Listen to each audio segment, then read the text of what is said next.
Emily Shuckburgh, you have just been writing a book with Prince Charles and Tony Juniper, and this is it.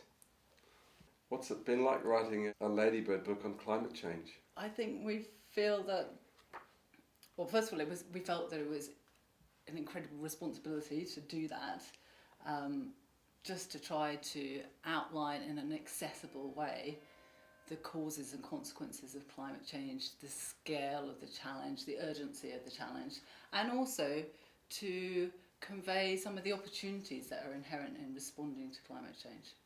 I notice in the introduction it talks about the urgency and the urgency of scaling up. What do we mean by scaling up? What are we scaling up? Well, the final pages of the book talk very much in terms of what is necessary to respond to the challenge of low carbon and climate resilient growth, in terms of innovation, in terms of the way in which we live our lives. And we really wanted to emphasise the opportunities that are associated with that in terms of benefits to reducing poverty around the world, benefits to our health of people around the world, the way that you can respond in a manner that has benefits in multiple different dimensions to improving people's quality of life. Does this book address the Paris Agreement to 2.2 degrees, 1.5 degrees specifically, or? It mentions it, and it talks about the risks associated with different future temperature thresholds and what exceeding those thresholds might result in greater risks of. So in particular we talk about, for example, the West Antarctic ice sheet, which is something I'm very familiar with, coming from the British Antarctic Survey in Greenland, and the risks of instability of those ice sheets into the future and the impact on global sea level rises if that did occur. Was this publication peer reviewed? It was, yes. And what was that process like? Well, we followed exactly the same process as we would for any of our academic publications. It was all orchestrated by the Royal Meteorological Society, which is the professional learned society for weather and climate.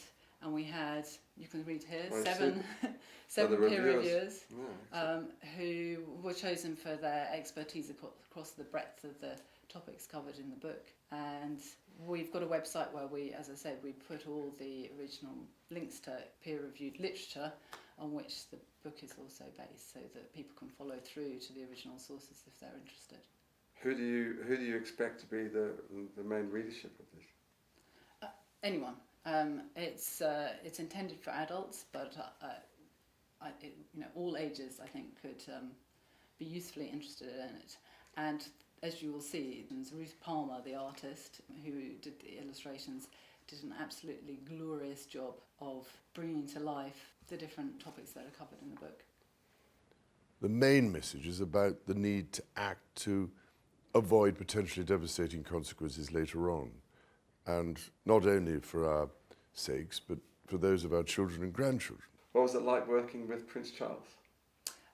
It was a huge privilege, and I think that actually the three authors all brought useful different perspectives to the book, and you will see that our voices are infused through every page of the book in different ways.